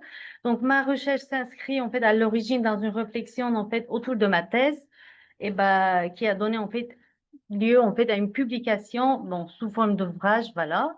Et ben, c'était en fait le fruit d'une thèse quand même de longue haleine qui a duré quand même 8 années et qui m'a fait voyager entre la Turquie, la France et aussi bien sûr avec l'Arménie et à la recherche aussi voilà, des bouts de la mémoire collective, à la recherche des témoignages de la vie et de la culture et un peu du calvaire arménien. Mais cependant, mes travaux récents, en fait, se sont déplacés vers une nouvelle problématique et portant les formes mémorielles en Turquie, notamment en lien avec les régimes politiques successifs et les transformations du rapport de la mémoire. Donc, c'est dans cette perspective-là que, voilà, que s'inscrit ma présentation d'aujourd'hui, que je structuré en 3 temps. Eh ben, tout d'abord, je reviendrai en fait sur le contexte de production mémoriale en Turquie et en mettant en lumière les enjeux politiques et sociaux qui le traversent quand même.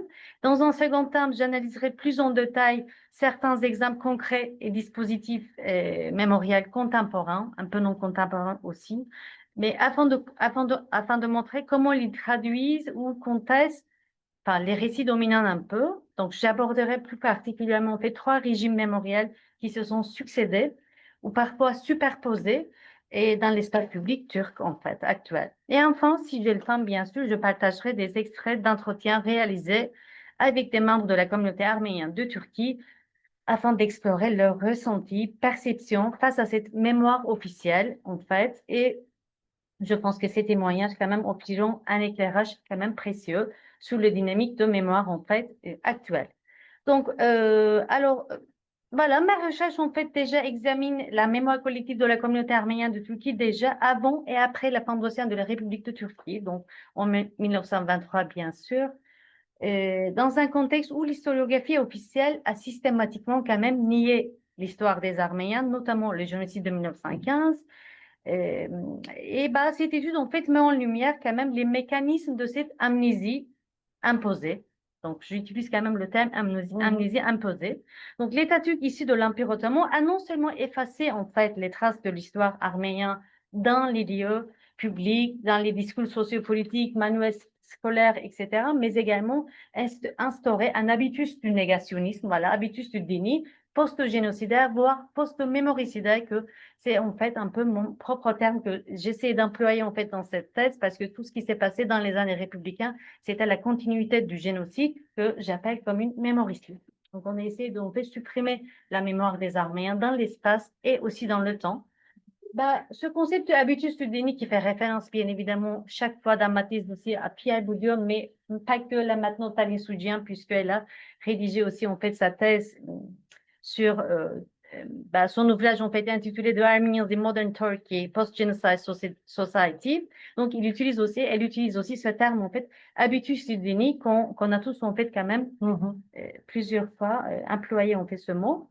Donc, à travers en fait l'analyse des 3 régimes mémoriels successifs, donc cette présentation quand même explore comment ce déni a façonné les dynamiques mémorielles en Turquie et comment les communautés arméniennes enfin, la communauté arménienne de Turquie et les membres plutôt de la communauté arménienne de Turquie ont navigué dans cet environnement de négation. Alors, tout d'abord, je parlerai en fait comment la fondation de la République turque résidait sur le déni, donc sur cet habitus du déni, de la façon dont le silence persistait jusqu'à les années 95, comme tu dis, jusqu'à 80, voilà, jusqu'à la salade, quoi. Et cette première période-là que je qualifie comme un régime mémorial mutique. Bon. quand je parle en fait de régime mémorial, donc je me réfère aussi à Johann Michel, en Mhm. fait, qui parle aussi en fait des politiques mémoriales comme en fait ensemble des interventions des acteurs publics, que ce soit État, collectivités locales, institutions, etc., qui visent à imposer quand même en fait construire et transmettre des souvenirs communs à une collectivité donnée. Donc on n'est pas loin non plus en fait du habitus quand même. Ben voilà, je parlerai également des raisons pour lesquelles les études sur le génocide n'ont pas pu être réalisées pendant longtemps et du silence qui régnait dans la sphère publique, de la manière dont ce silence a été rompu aussi, donc je reviendrai un peu. Et l'histoire du génocide des Arméniens, voilà, déjà, en fait, n'existait pas au départ en Turquie. Je parle en fait des années républicains en Turquie, bien sûr, dans ces ouvrages ni turcs ni arméniens. Donc déjà, ce sont surtout les témoignages des diplomates et associations étrangères, je mets quand même entre guillemets, qui se trouvaient sur place en 1915 et qui ont fait ressurgir les récits du génocide nié par l'État turc. Donc, l'une des meilleures illustrations, bien sûr, en fait, de ce témoignage sur des missionnaires allemands et américains est réuni en fait dans le Blue Book, publié en fait par James Price déjà en Turquie. Mais d'ailleurs, ce Blue Book en fait en Turquie a fait l'objet en fait d'interdiction officielle jusqu'à maintenant, enfin jusqu'à quelques années en fait. Voilà, je reviendrai. Et voilà. Et de fait, en fait, pour les lecteurs turcs, connaître l'histoire arménienne, l'histoire des Arméniens n'a été possible qu'à la lumière des sources étrangères déjà. Donc, les lacunes des documents en turc ou en arménien étaient le premier obstacle pour la recherche sur le sujet. Donc, le négationnisme résidait déjà en fait là. Donc, le discours négationniste, voilà, se nourrissait aussi de cette faiblesse un peu. Et ce manque en fait document écrit ne concerne pas uniquement le génocide des Arméniens, mais aussi l'ensemble des événements liés à la Première Guerre mondiale. Donc, c'est quand même très intéressant puisque ce manque est un autre témoignage aussi de la volonté de dissimulation du génocide des Arméniens. Alors, l'accès aux sources en fait non arméniens ou non turcophones ne s'est réalisé qu'aux alentours de 1965 quand même. Et c'est-à-dire en fait au moment du cinquantenaire en fait du génocide, lorsque les Arméniens ont commencé à parler de leur expérience extrême, donc au sens de sociologue Michael Pollack en fait qui définit l'expérience concentrationnelle à partir de cas des Juifs avec le Shoah. Donc il utilise ce mot expérience extrême, pardon. Donc les Arméniens, quand ils ont commencé à parler de leur expérience extrême, ils ont commencé à parler du génocide alors des années 65, donc pendant le cinquantenaire. Donc j'aimerais bien juste vous montrer en fait quelques photos sur la commémoration du génocide arménien pour la première fois dans l'espace public, dans le monde en fait, en diaspora quand même. Et comment je vais vous montrer aussi comment ce silence a été brisé, pas pour la première fois, mais on peut dire quand même qu'en fait pour la première fois en Turquie, et quelle était aussi la réaction des Arméniens de Turquie. Je vais vous montrer tout de suite. Donc ces photos-là, en fait, voilà, de commémoration du génocide des Arméniens au Liban en 1965. Donc ce sont des photos originales en fait que j'ai tirées en fait qui proviennent en fait de Fonds de l'Organisation Terre et Culture. Et merci à l'Organisation Terre et Culture. Et voilà, les premières commémorations du génocide des Arméniens, on est en fait au Liban, voilà, au stade de Bourjamoud en 1965. Tous les Arméniens de diaspora, voilà, les ecclésiastiques, voilà, les gens lambda, voilà, étaient présents en 1965. Alors, qu'est-ce qui s'est passé pendant ce temps-là en Turquie? Voilà quelques photos aussi des rassemblements arméniens. Et il y a aussi, vous voyez là maintenant, on peut publier La Liberté, Journal Liberté, qui est en fait un quotidien avec la plus forte audience et le tirage en fait de ce journal est vraiment beaucoup, voilà. Et là, vous voyez par exemple à New York, à Londres, etc., on voit aussi les rassemblements des Arméniens, enfin, photos des rassemblements arméniens qui ont été quand même pour la première fois, on voit dans la média en Turquie en 1965. Là, vous voyez par exemple No Statute of Limitation on Genocide for Nazi, for Turks, etc. Donc un peu la comparaison aussi avec la Shoah, etc. Il ne faut pas oublier non plus aussi, en fait, là, j'ai pas de photo, mais on sait qu'en fait, Shavash Misakian, le rédacteur en chef de Haraj, avait mis aussi, en fait, à la une, dans les années 50 déjà, Norpar, Tseras Pantun, un nouveau mot génocide, etc. Donc, on ne prononce pas le mot génocide, mais quand même, en fait, voilà, on parle aussi des commémorations des Arméniens, voilà, en Turquie. Mais quand même, regardez, quand même, en fait, c'est après que ces revendications de reconnaissance arménienne, la mobilisation quand même turco-arménienne prend son ampleur, et elle atteint quand même une forme, j'utilise en fait le terme d'Emmanuel Chouret qui dit une forme d'hypothèse, voilà, au cœur d'Ankara et à Istanbul. Par exemple, les Arméniens, ils ont mis en fait une couronne à Atatürk, à la mémoire de Atatürk, des Arméniens de Turquie, pour montrer quand même leur fidélité à la nation turque. Alors, je cite quand même, et c'était en fait toujours en fait le journal Hürriyet. Et hier matin, des œillets blancs d'une valeur de 500 lire ont été placés sur le monument de la place de Taksim. Parmi les participants figuraient Berç Turan, un Arménien, ancien membre du conseil municipal.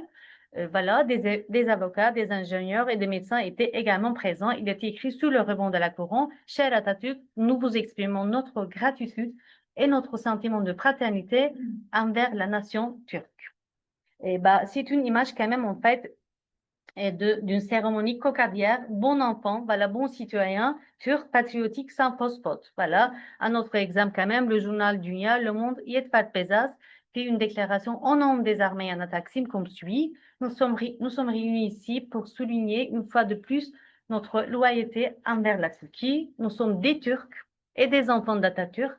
Nous sommes toujours avec nos frères et sœurs musulmans.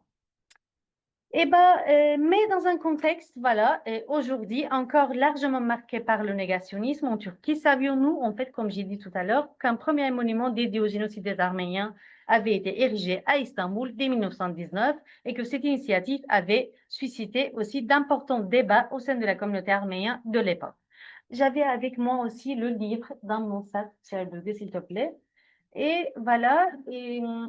Alors, chez les Arméniens dispersés dans le monde entier, on a observé, comme j'ai dit, ce mutisme au sujet du génocide et l'absence de commémoration du génocide des Arméniens, si vous voulez. Oh, voilà, en 1965, alors que en Turquie, en 1919, autour d'un monument commémoratif érigé à Istanbul, quand même, la première commémoration a été eue lieu, voilà, en 1919. Voici, en fait, là, vous avez aussi, en fait, le livre de Théotique, parce qu'on n'a pas, en fait, d'autres preuves, de toute façon, parce que ce monument a été détruit par le régime kémaliste en 1922, plongeant la Turquie, bien sûr, et sa nouvelle république dans un long mutisme, et comme vous avez remarqué aussi, qui n'a commencé à se défaire que un peu ces dernières années.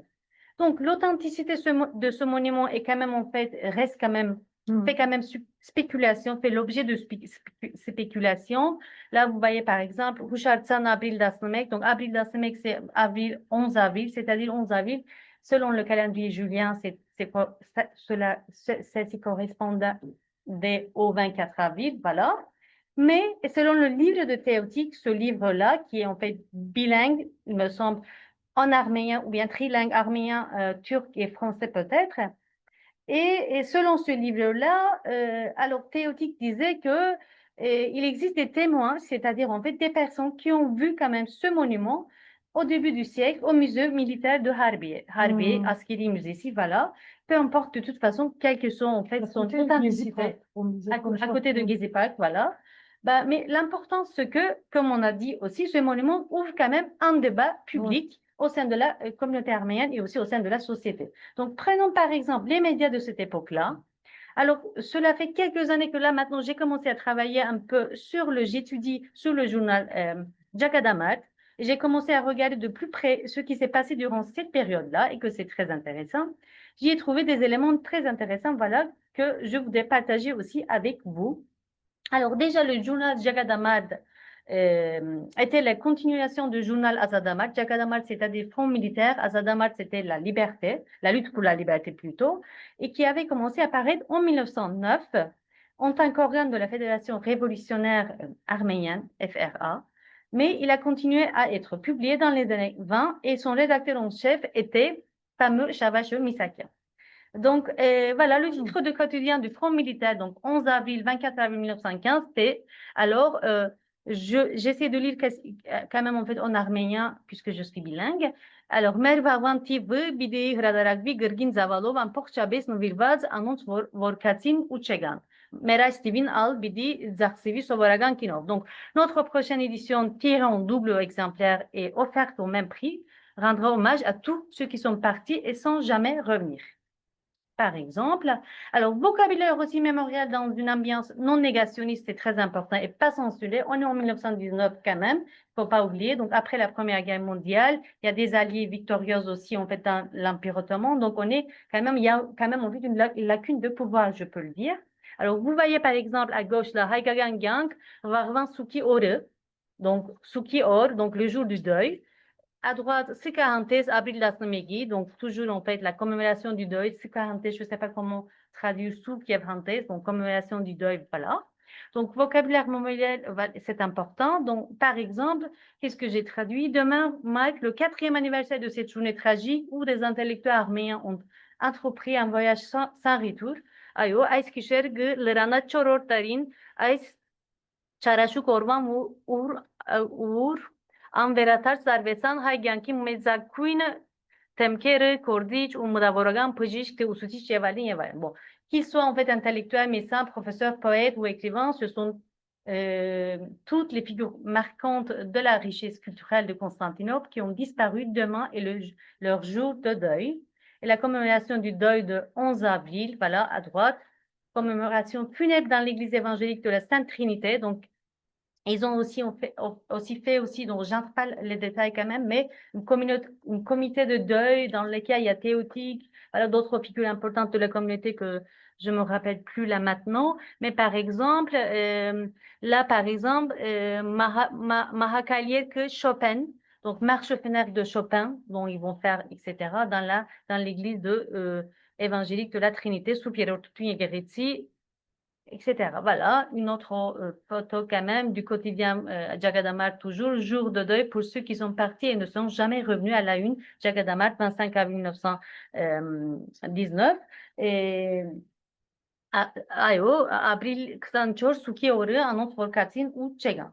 Donc, bon, c'était un peu, voilà, donc je reviens quand même en fait à mes moutons. Et voilà, après cette parenthèse rétrospective quand même, je me pencherai désormais sur la manière dont les régimes mémoriels se sont transformés et prolongés à partir des années 65. Donc, c'était en fait une petite parenthèse. Donc, jusqu'à 65, il y avait aussi en fait, voilà, dans le monde entier ce silence, etc. Mais alors, en 1919, comme en fait, il n'y avait pas en fait des kéméristes, etc. Donc, il y avait aussi voilà, une lacune, comme j'ai dit. Donc, ça nous fait penser aussi en fait à différents régimes mémoriels qu'on peut voilà, peut-être imaginer. Donc, pendant ce temps-là, qu'est-ce qui se passe? Alors, un autre régime mémorial négationniste, comme tu dis, dans les années 80 jusqu'aux années 2000. Donc, régime mémorial, on va tarder un peu. Qu'est-ce qu'on peut faire, Anaïs? Il ne reste pas beaucoup de temps, mais je continue quand même. On a commencé avec un peu de retard quand même. D'accord. Voilà. J'espère que vous êtes bien d'accord. Alors, voilà.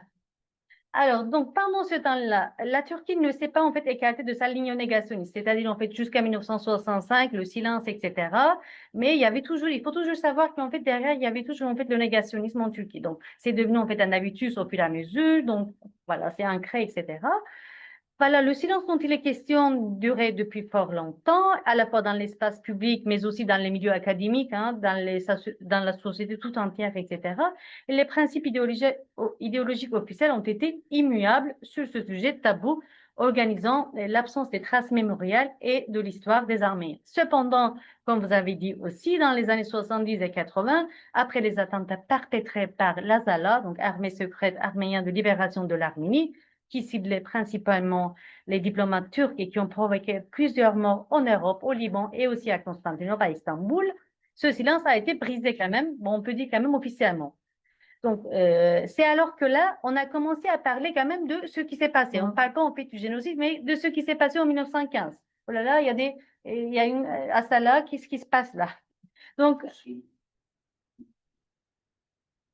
comment? Oui. Oh, d'accord, on reviendra tout de suite dans la discussion si vous voulez.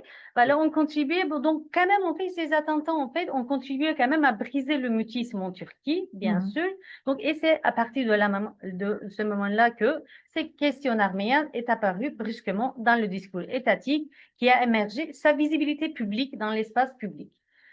Et voilà, malgré le caractère condamnable, ces attentats ont attiré l'attention, en fait, l'attention public et ensuite fait surgir un discours quand même concernant le passé des Arméniens. Et c'est aussi à partir de ce moment-là que les Arméniens, quand même, de Turquie ont été stigmatisés de nouveau à cause de cette image criminelle. Donc, les adjectifs comme traître, assassin, voilà, gavour, encore une fois, des ennemis domestiques, surtout des ennemis domestiques, et jusqu'à maintenant, ont été de nouveau utilisés dans l'espace public pour désigner quand même les Arméniens comme une nouvelle grammaire mémoriale ce coup-ci. Donc, l'effet a été double, le tabou du génocide a été ébranlé, mais les Arméniens ont dû se replier encore une fois dans leur communauté quand même. Et par ailleurs, donc, les publications ont fleuri autour en fait de ces attentats pour défendre mieux que jamais en fait l'historiographie officielle turque, en rediffusant bien sûr en fait une série en fait de publications et que j'appelle là en fait voici en fait bel et bien un régime mémorial négationniste. Donc je passe un peu. Voilà, par exemple, là, l'ouvrage le plus connu, en fait, c'est le dossier arménien écrit par Kamuran Gül, un diplomate qui fut secrétaire général du ministère des Affaires étrangères turc. C'est un ouvrage, en fait, un peu, entre guillemets, mais quand même, oui, propagande, soutenant le discours négationniste encore tenu par l'État turc aujourd'hui. Il est intéressant de noter aussi que, voilà, dans ce livre dont je possède un exemplaire d'édition 84, donc on a joint une lettre au lecteur, mais bah, j'ai pas mis en fait malgré, voilà, il est là, pardon. Donc cette lettre qui défend le discours négationniste, loin, voilà, on peut pas lire tout là maintenant, mais c'est vraiment loin d'ouvrir en fait un débat au sein de l'opinion publique, réaffirme quand même la thèse officielle de l'État turc et il dénonce aussi les mensonges des Arméniens à la faveur du climat créé par les attentats commis par des Arméniens. Donc, alors, cette politique du déni interdisait même la prononciation du mot génocide sous peine de sanctions déjà. Dénuée de toute liberté d'expression, partisan et constituant l'autrui, cette politique qualifiait les événements de 1915 comme le soi-disant génocide.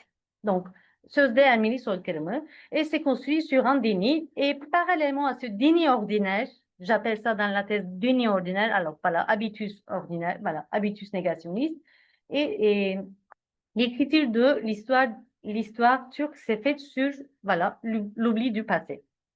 Alors, quant aux différents récits des Arméniens, parce que j'ai pu quand même en fait faire des entretiens à Istanbul et récemment aussi il y a quelques années, à la fois dont les récits des Arméniens à la fois singuliers et tous semblables nous montrent quand même le fort besoin de silence dans ce contexte négationniste que je qualifie quand même une partie de mes interviewés comme de gardiens de silence. Donc, le tabou génocide devient aussi un non-dit dans l'espace privé, voilà, et public, enfin, un tabou plutôt en fait dans la société tout entière, dans l'espace public, et aussi un non-dit dans l'espace privé. Donc, ce quand même on fait silence commence toutefois à se briser, et il y a une forte envie de déchiffrer le passé ignoré se manifeste aussi aujourd'hui. Bon, chaque génération est partagée entre l'oubli et le travail de mémoire, bien sûr, puisque vivre le présent est difficile avec le poids des souvenirs, comme disait déjà Marc Michayan aussi. Pourtant, les jeunes générations, quand même, ont osé les affronter. Donc, on sait là, les membres de cette la dernière génération, la nouvelle génération, se différencient quand même des précédentes. Donc, je voudrais citer aussi vous faire part aussi du ressenti des Arméniens, voilà, à l'égard de ce discours négationniste. Par exemple, il y a un puissant, il était étudiant, en fait, 24 ans, il nous dit, et je cite, mes parents ne m'ont jamais raconté l'histoire des Arméniens, ni la loi de l'impôt sur la fortune, ni d'autres faits historiques. Là, il serait bien de mentionner aussi les lois appliquées par les caméristes. Donc, il n'y a pas que le génocide des Arméniens. Comme j'ai dit, on fait cela continuer quand même. Donc, c'est pas une rupture, la Nouvelle République, alors que c'est la continuité. Il y a des lois appliquées comme les citoyens parlants turcs 28, les programmes du GIF des Thraces en 1934, confiscation des biens nationaux arméniens, bien sûr 38, taxe de la richesse 42, les programmes de 1955 envers les Grecs, etc. Donc, de toute façon, la seule voie qui restait en fait aux Arméniens de Turquie était essayer de survivre et rester quand même dans le silence. Donc, c'est pour ça, en fait, mon jeune interlocuteur qui me dit, mais j'étais curieux quand même, je voulais savoir ce qui s'était passé dans l'histoire alors qu'il n'a rien su puisque sa famille n'a rien raconté. Donc, quand j'étais au lycée, au cours d'histoire, j'avais compris qu'il y avait eu des guerres ou des luttes entre les Arméniens et les Turcs, ou par exemple, par le biais des médias, j'ai bien aperçu qu'il y avait eu un génocide arménien qui s'appelait le soi-disant génocide. Alors voilà, il s'agit en fait d'une compréhension, un travail d'auto-apprentissage vraiment à son propre passé. Donc, je n'apprends pas les détails, mais voilà, on a tous vécu à peu près la même chose. Donc, et toutefois, depuis les années 2000, donc, nous assistons à la multiplication des publications de sources turques et d'ouvrages sur le génocide des Arméniens. Voilà. Et ce phénomène, quand même, comme vous avez dit aussi plusieurs fois, est le résultat de la libéralisation politique et économique du régime turc, bien sûr, permettant quand même une courte période de la liberté d'expression et l'apparition des récits et des mémoires alternatifs. Donc, ces phénomènes est aussi dû à l'introduction des droits de minorité dans les débats dans le cadre de projets de l'adhésion de la Turquie il y a à un moment donné à l'Union européenne. Donc, pour un pays qui prétend en fait à intégrer à l'Union européenne, donc il s'agit sans doute d'une nécessité d'être en conformité, même d'être opportun quand même, je dirais, avec les idéologies occidentales, etc. Donc, c'est pour ça, en fait, il y avait aussi, en fait, un discours genre multiculturaliste à partir des années 2000. Donc, la libéralisation, de toute façon, dans un premier temps, et les intérêts politiques de la Turquie par la suite, ont donc contraint l'État à parler un peu des Arméniens à partir des années 2000. De ce contexte, d'une part, et les historiens et les intellectuels critiques, comme je peux citer par exemple Taner Akçam, Urmit Üngör, Adnan Çelik, etc., d'autre part. Donc, ils ont tous contribué quand même à briser le tabou du génocide et à déconstruire l'historiographie turque. Et je passe quand même un petit peu, mais c'est cependant, comme vous avez dit toujours, Kjell Özgür, la mort de Hrant Dink, en fait, en 2007, en rédacteur en chef de journal bilingue Agos, quand même figure importante de la communauté arménienne aussi, et qui a éveillé chez de nombreux citoyens turcs, kurdes, alevis, un peu tout confondu, de capacité aussi de briser les tabous tout en ouvrant le chemin de dialogue quand même entre nous et les autres. Donc, cet événement constitue quand même une rupture au sein des amnésies politiques. Pourtant, quand on analyse en fait les propos des Arméniens, on constate que ce combat n'est pas facile pour eux. Donc, ils ont d'une part une lutte à mener contre l'oubli en résistant aux oppressions des amnésies politiques et d'autre part à effacer les souvenirs douloureux, traumatiques de leur mémoire, donc d'oublier leur passé quand même. Donc, cette volonté d'oublier leur passé tragique, bien sûr, a priori, nous paraît compréhensible puisque j'aimerais bien citer aussi un ethnologue qui dit Marc Auger, l'oubli est nécessaire à la société comme à l'individu. Il faut savoir oublier pour goûter le saveur du présent, de l'instant et de l'attente. Je me souviens aussi Marc Mecharien qui était pendant mon jury, enfin, il était membre de mon, comment dire, soutenant cette thèse, voilà, il disait avec là, avec un génocide, on peut pas vivre en fait avec un génocide qui était là, enfin, voilà, qui est là sur nos épaules, donc c'est difficile en fait de vivre quand même l'instant, le présent. Donc il faut rester dans la contemporanéité. Je veux quand même en fait employer aussi comment dire, le terme de philosophe Ernest Bloch qui dit rester dans la contemporanéité. Donc malgré en fait leur forte volonté en fait d'une part d'oubli, mais en même temps, donc ils veulent oublier en fait mes Arméniens de Turquie, leur passé puisque c'est tragique, etc. Mais en même temps, on sait aussi que un oubli profond, voilà, le terme employé par Paul Ricoeur n'existe jamais.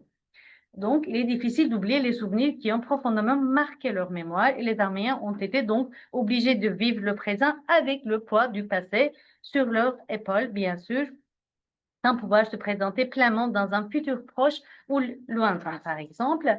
Et voilà. Et je vous ai fini avec un discours tenu lui aussi par un jeune, nous montre bien cette forte volonté de oublier son passé. Donc, c'est Harry, 25 ans, donc c'est pas ça. Écoutez, à tout ça, voilà. Alors voilà, les Arméniens ont vécu des choses inacceptables. Je connais l'histoire, mais pas totalement. Je ne veux surtout pas être au courant de tout ce qu'ont vécu les Arméniens, pardon. C'est vraiment blessant et je crois que c'est la raison pour laquelle la génération précédente ne nous a rien raconté. Tout ce sujet tabou, si nous le transmettait dans tous les détails, comment vivrait-on avec cette histoire? Comment vivrais-je l'air du temps? Je ne peux pas, peut-être que c'est une sorte d'égoïsme, mais c'est vrai. Je ne veux pas connaître les détails sur les événements vécus parce que je ne peux pas assumer. Je vais être plus fâchée envers mon pays, envers les autres, et je ne serai pas plus heureux de vivre ici. Et tandis qu'aujourd'hui, dire les choses sont passées et finies me paraît plus facile. Que peut-on changer si on est au courant? Rien. C'est déjà fait. Pour vivre clairement la vie quotidienne, il faut regarder le futur et non pas le passé. Bon, en conclusion, quand même, ce processus du régime mémorial qui provient du négationnisme, qui va à la confrontation, donc négationnisme, et voilà, j'ai parlé quand même de régime revendicatif, quand même, j'ai bien souligné, j'espère. Alors, tout ça, ça peut être compris dans le cadre d'une transformation, bien sûr, éventuelle d'une société qui entretient avec toute une série de variables, voilà, susceptibles d'affecter directement ces régimes en question, comme par exemple, voilà, contexte international, circulation des idées, changement politique, mobilisation des acteurs sociaux et nouveau grammaire mémorial en Turquie.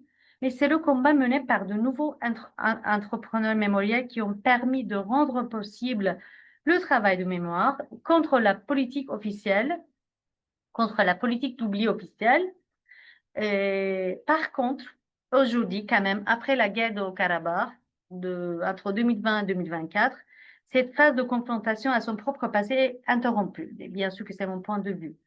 On est dorénavant dans un nouveau régime mémoriel qui sert à mener guerre dans le pays et guerre, en fait, à l'échelle extérieure. Donc, contrairement au régime mémorial kémaliste quand même, qu'il s'agissait ainsi d'un simple discours grammaire pacifiste, ils n'étaient pas sincères non plus, mais c'était pas une réelle politique, mais quand même, il y avait en fait ce discours qui disait paix dans le pays et paix dans le monde.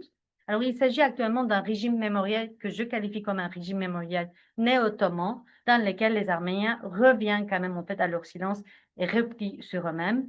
Et ce quatrième régime mémorial sert également à remplacer les Arméniens des ennemis domestiques nationaux au statut des ennemis internationaux géopolitiques. Voilà, tout ça, je peux vous dire, puisqu'on fait, j'ai commencé à travailler aussi sur les traces de la guerre de Karabakh et le ressenti des Arméniens de Turquie.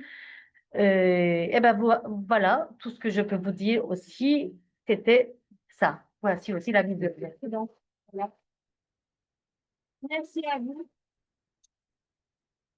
Merci également pour votre présence. Si on a encore 10-15 minutes, on peut. Alors voilà, si vous avez des questions, ça sera. C'est comme vous voulez. Allez, on a 10 minutes. 10 minutes. Est-ce que vous avez des questions déjà? Ah bah, super. Non, déjà arrêté ou pas? Très, très bien. Oui. J'ai une question par rapport à votre présentation, donc la dernière. Oui. Vous aviez montré des photos Oui. avec des points de fleurs découpés par des Arméniens pour Agafon. Est-ce que ces photos ont été instrumentalisées ou est-ce que c'est des sentiments arméniens qui sont dérivés? Ou est-ce que c'est un Oui, c'est ce que je me disais. qui a été dirigé, qui a été monté pour diriger l'attention ailleurs